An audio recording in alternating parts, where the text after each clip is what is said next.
Welcome to the Deep Fear channel. Watch closely, stay alert, and don't forget to subscribe. Story 1. The Whisperers in Black Pine Forest. The summer after college graduation was supposed to be unforgettable. 4 friends, Ethan, Sam, Chloe, and Riley, decided to celebrate with one last adventure together before jobs, responsibilities, and adulthood swallowed them whole. They weren't interested in wild parties or tourist traps. Instead, they wanted something raw, something memorable. So they chose camping. Ethan, the most outdoorsy of the group, suggested a place 2 hours away from their small town, Black Pine Forest. None of them had heard much about it, except for vague warnings from old locals. The place had no proper campsites, no guided trails, and no reception. Just thick pines that turned day into near night, and a lake so still that it reflected the trees like a mirror. Ethan had discovered it on an online forum for hikers. It'll be perfect. Remote, quiet, no interruptions.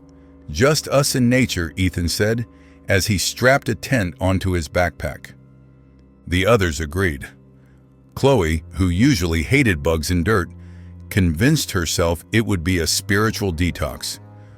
Riley, always with his camera, dreamed of capturing eerie, untouched landscapes. Sam didn't care much. He just wanted to drink beer under the stars. They left early in the morning, packed into Ethan's old Jeep. The cooler in the trunk clinked with bottles, bags of chips stuffed into every available gap. Spirits were high. The sun blazed down, the road stretched endlessly, and for a while, it felt like freedom. It wasn't until they neared the forest that unease settled in. The paved roads ended, replaced by dirt tracks covered in pine needles. Cell service bars vanished one by one until the screens were blank. And the trees, they seemed too tall, too crowded, leaning slightly as if listening. Creepy as hell, Chloe muttered, hugging herself despite the summer heat. It's fine. Just trees, Ethan said. Besides, creepy is what makes it fun. By the time they reached a clearing near the lake, the sun was dipping, scattering gold over black water. It was beautiful, eerily beautiful. They set up camp. Tents were pitched, firewood gathered, and Sam cracked open the first beer. Laughter carried into the night as the fire blazed. But when the flames dimmed and the woods grew silent, that's when the forest revealed its true nature. Somewhere beyond the trees, faintly, like a voice carried by the wind, came the sound of whispering. At first, they thought the whispers were just the forest itself, wind brushing against the pines, water lapping against the rocks, insects buzzing in the dark. But the sound had a rhythm to it, words almost. Chloe froze, her marshmallow stick hovering over the fire. "Did you hear that?" she asked quietly. Riley chuckled nervously. "Yeah, probably Ethan farting." "Shut up," Ethan muttered. They all sat still for a moment, listening. There it was again. Soft, layered, like several voices murmuring at once. Too hushed to understand, yet too distinct to dismiss. Sam threw a twig into the fire. "It's nothing." Echoes. Maybe people camping on the other side of the lake. But when they all looked across the still water, it reflected nothing but trees. No lights. No other campsites. The whispers faded after a few seconds, leaving behind the usual sounds of night. Eventually, the group laughed it off. They played cards by lantern light, traded ghost stories, and drained more beers until their eyelids drooped. By midnight, the campfire was ash, and they retreated to their tents. Ethan and Sam shared one. Chloe and Riley another. The forest fell silent again. Too silent. Chloe woke sometime in the night. She didn't know why. Perhaps the silence itself had dragged her from sleep. Riley snored softly beside her, his camera clutched to his chest like a security blanket. Then she heard it, the whispering. This time it was closer, just beyond the thin nylon wall of the tent. The voices seemed to circle, drifting around like invisible figures pacing the campsite. Her skin prickled, her breath shallow. She shook Riley awake. "Riley, do you hear that?" He blinked, disoriented, then sat up. At first, nothing. Then, yes. His face drained of color. What the hell? He unzipped the tent a few inches, peering out with his camera. Through the viewfinder's night mode, the world glowed in eerie green. The clearing looked empty. The fire pit was just cold ash. The lake shimmered faintly under moonlight. No people, no animals. But the whispers persisted, slipping between the trees like a draft. "Stop filming," Chloe whispered, pulling the flap shut. "Just stop." They huddled, waiting. Eventually, exhaustion won, and the whispers faded like a dream. By morning, it felt almost silly. Sunlight filtered through the trees, birds chirped, and the forest looked almost welcoming. Sam teased Chloe about being paranoid. Ethan dismissed it as auditory pareidolia. He'd read about it online, how the brain interprets random noise as speech. But Chloe couldn't shake it. She knew what she'd heard, and she noticed something else. Near the edge of the clearing, in the dirt, 2 footprints. Bare, small, like those of a child, but none of them had walked there. The morning sun washed away the fear, or at least pretended to. The forest was alive now. Birds darted between branches, insects buzzed lazily, and the lake rippled with light. It was almost enough to make last night feel like a bad dream. Almost. Ethan brewed instant coffee over the camp stove while Sam munched on protein bars. Chloe stayed quiet, watching the tree line. Riley, ever the documentarian, kept snapping pictures of the clearing, the lake, even their footprints in the mud. "Okay," Ethan said between sips. "Let's settle this. We all got freaked out last night, but it was just noise. Sound carries weird in forests. Echoes, animals, whatever. We'll laugh about it in a week." "Then explain those," Chloe said, pointing. They all turned to the edge of the clearing where she'd spotted the prints. Bare feet, small, pressed into soft dirt that should have dried days ago. Sam frowned. "Kids? Maybe a family came through here before us." "Then where are they now?" Chloe snapped. "There's no trail, no campsites." "This place is abandoned." Riley crouched and took photos. "They're fresh. Look, edges aren't crumbled yet." An uneasy silence fell. Ethan eventually shrugged. "Fine. Creepy, but still explainable. Animals can make weird marks. Let's not ruin the trip, okay?" To distract them, he suggested a hike deeper into the woods. Riley perked up at the thought of more shots. Sam stuffed extra beers into his pack. Chloe hesitated, but followed. They trekked under towering pines, their shadows swallowing the path. The deeper they went, the darker it grew, even with the sun overhead. The air was cooler, damp, and there was a strange smell, earthy, like wet soil, but tinged with something metallic. After an hour, they stumbled across something unexpected, the remains of a cabin. It was barely standing, rotted wood collapsing into itself, roof caved in. Moss covered the beams. Broken glass glittered like teeth in the dirt. "Jackpot," Riley said, raising his camera. Creepy abandoned cabin? Horror movie gold. They poked around cautiously. Inside it was worse. Dark, damp, crawling with centipedes. Old furniture lay splintered. A rusted stove tilted sideways. On the wall, faint scratches spelled something, though time had worn most of it away. Only one word was clear. Listen. Okay, nope, Chloe said immediately, backing out. We're not staying here. We're not touching anything. Relax, Ethan said. It's history. Cool, right? It's cursed is what it is, she muttered. But as they turned to leave, Riley froze. His camera had picked up something. He checked the playback. In the corner of the ruined cabin, just for a frame, a figure. Small, pale, standing barefoot. But when they looked, the corner was empty. By the time they returned to camp, the sun was sinking again. The forest seemed heavier somehow, like the trees had shifted closer. Dinner was quiet. Nobody mentioned the cabin. Nobody mentioned the word carved into the wall. But everyone was thinking about it. That night, the whispers came earlier.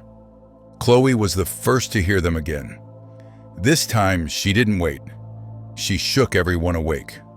Sam groaned, but when he listened, his face went pale. Ethan finally admitted, "Okay, that's not just the wind."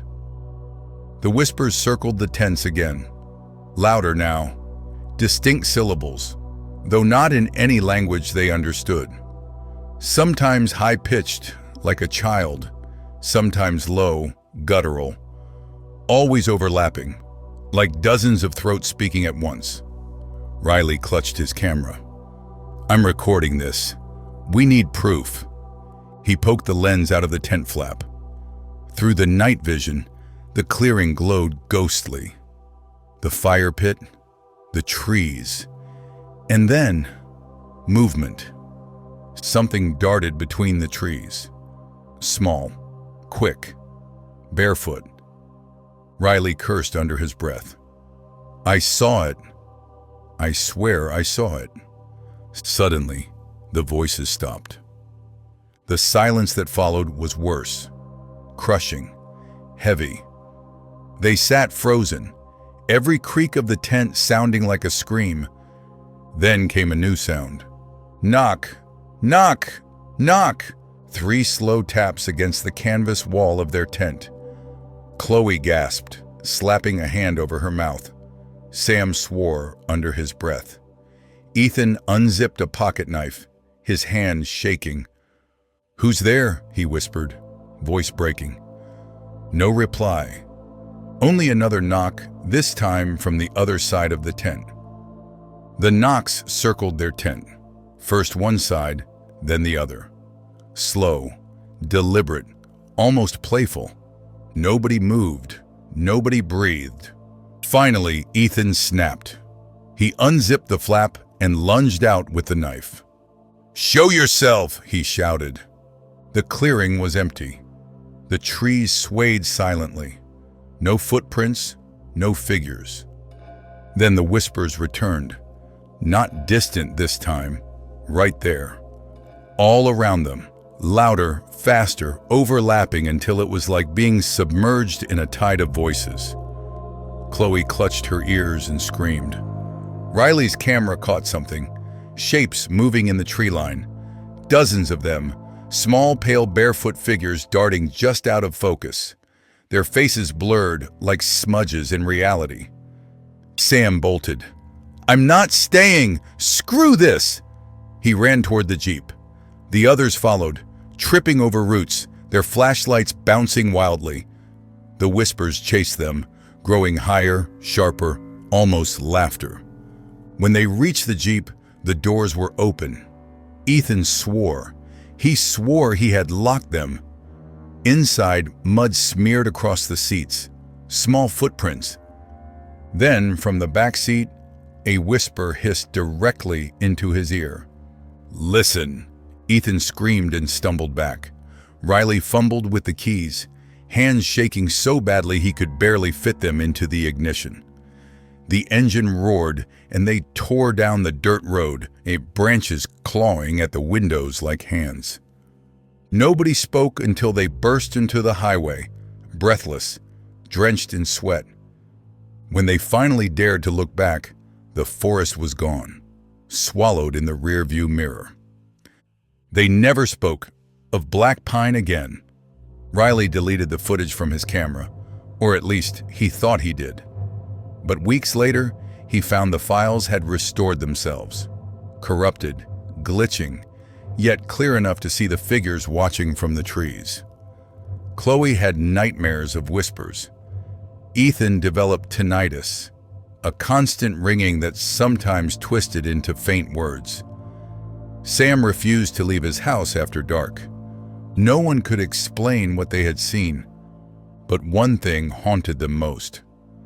When Riley played the audio from that night, slowed down and enhanced, the whispers weren't random. They were repeating the same phrase over and over again.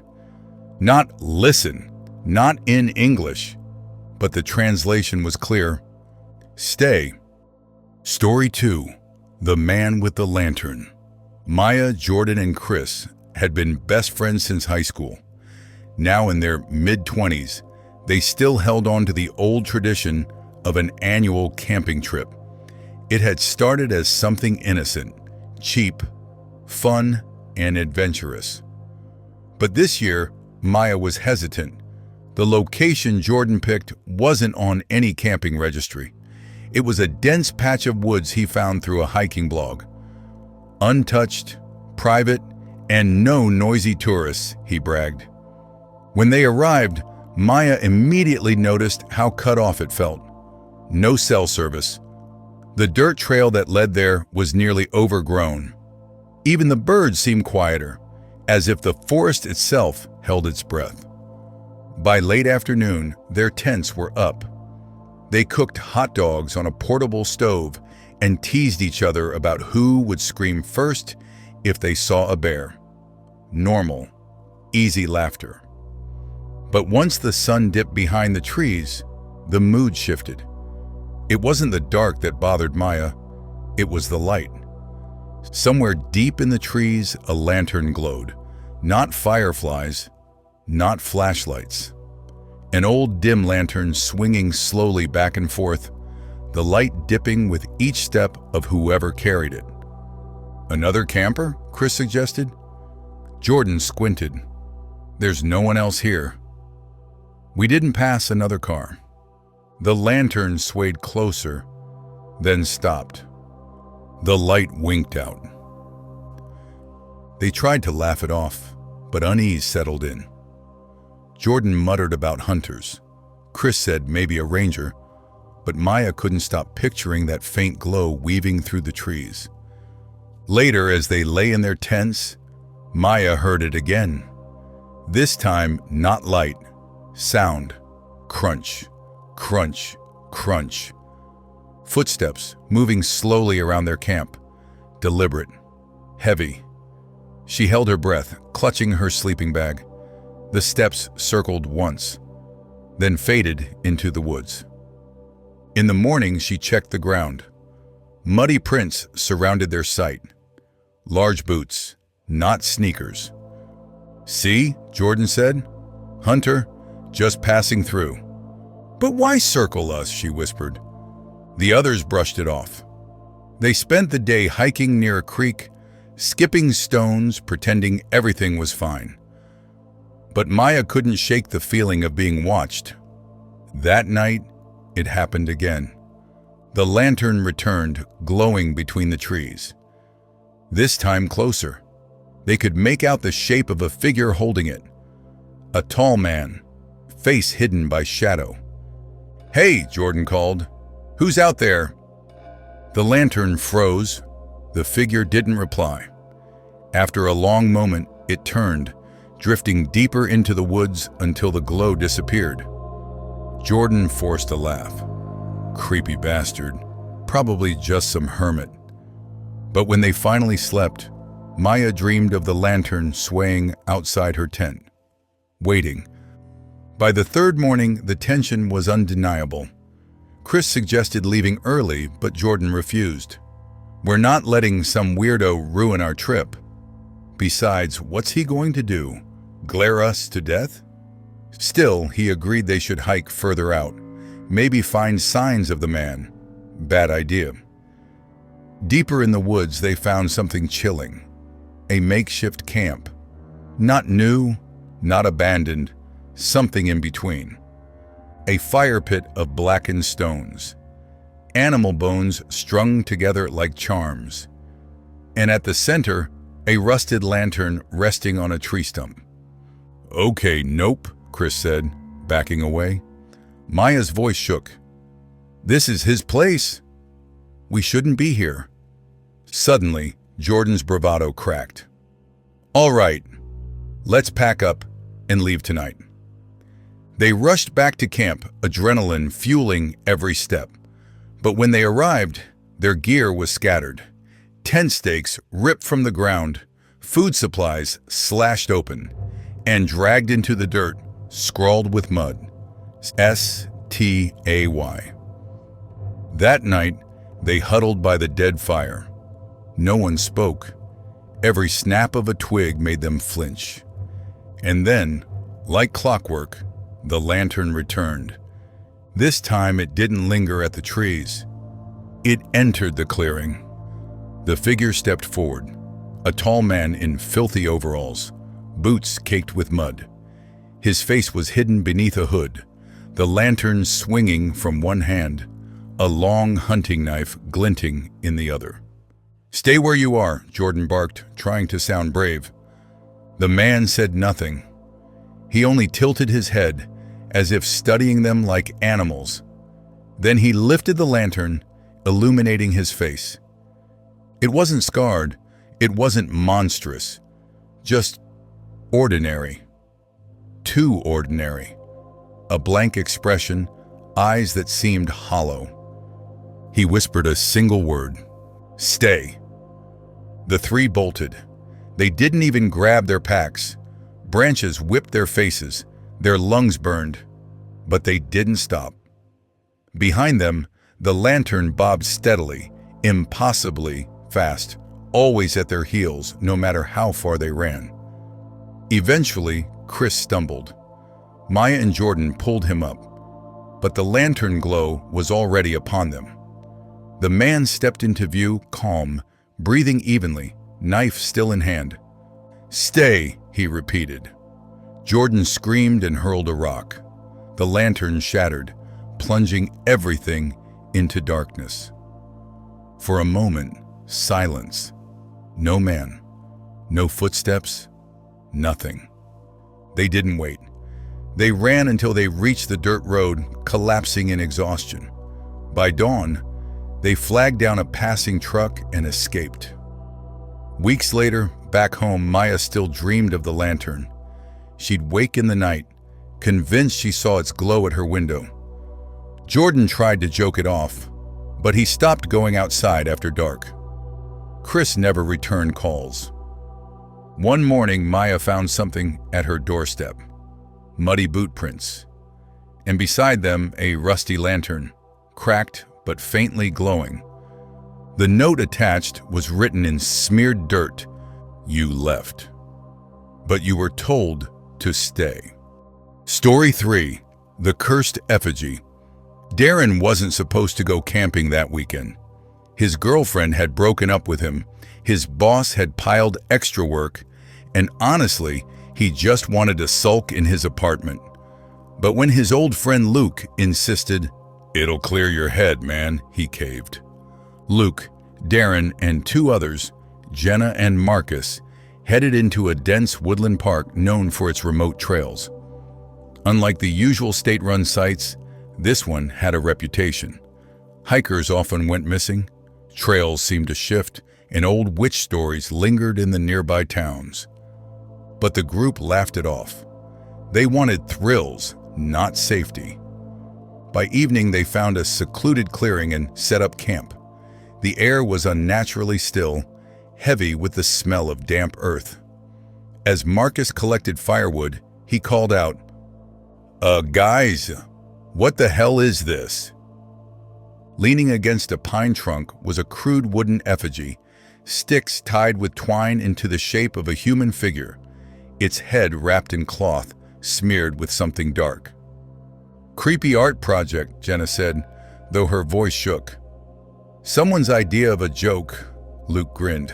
"Hell yeah, it's perfect. Campfire horror vibes." But Darren felt uneasy. The effigy seemed wrong. Not old, not new, just waiting. That night, they burned it for fun. They should have left it alone. The effigy crackled as flames devoured it. Cloth peeled, twine snapped, sparks shot into the dark.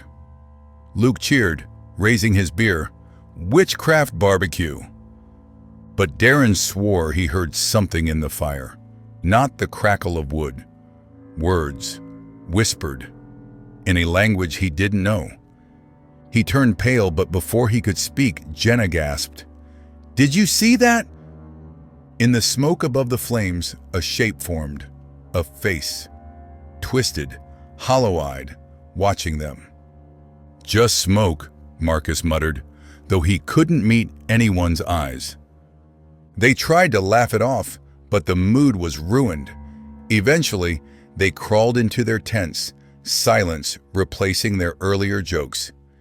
At 2 a.m., Darren woke. His tent walls shook as if fingers dragged across them. He froze, listening. Then, right by his ear, a whisper, "Mine." He tore out of the tent, shouting.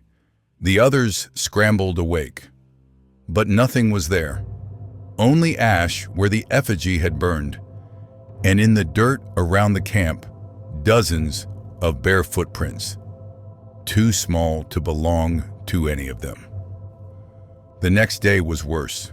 The woods felt hostile, every tree leaning toward them. They tried to leave, following the marked trail, but somehow circled back to the clearing. "No way," Marcus hissed. "We walk straight." "Trails can loop," Luke argued, though sweat dripped down his face. They tried again. Hours later, the clearing greeted them like a trap. And waiting at the center was another effigy, taller this time, freshly built. "Someone's messing with us," Jenna said, trembling. "They're watching." That night no one slept. Around the fire, shadows seemed thicker, pressing closer. Darren caught glimpses between the trees, thin figures darting just out of sight. Once he swore he saw a child, skin gray, eyes hollow. But when he blinked, it was gone. At midnight, Marcus vanished. One moment he sat at the fire, head in his hands. The next, an empty log. No sound, no struggle, just gone. Panic erupted. They screamed his name, tore through the trees, but only found dozens of effigies hanging from branches, each one crudely resembling Marcus. And then came the whispers again, all around them, overlapping, rising into laughter. By dawn, Darren was unraveling. Jenna sobbed quietly. Luke tried to be the leader, but his voice cracked with every word. "We just need to keep moving. If we don't stop, we'll find the road." But the forest didn't let them. Every turn led back. Every path ended at another effigy. That night, Jenna screamed. Darren spun to see her lifted into the air by invisible hands, thrashing as her throat bent at an impossible angle. Then she was gone, snuffed out like a candle. Luke broke. He dropped to his knees, begging, "Please, whatever you are, we didn't mean it. We'll leave. Just let us leave." In answer, the fire roared high. Within the flames, the face returned, hollow, smiling, and from the blaze, a single command echoed, "Stay." Only Darren staggered out of the forest 3 days later. A hunter found him on the roadside, clothes torn, eyes empty. When asked what happened, Darren only muttered one word: effigy. The police searched the woods. They found nothing. No camp, no effigies, no bodies. Just endless trees. Months later, Darren hung himself in his apartment. On the wall, he had carved something with a knife. A crude stick figure, and below it, the word, mine. If you enjoyed this video, don't forget to subscribe.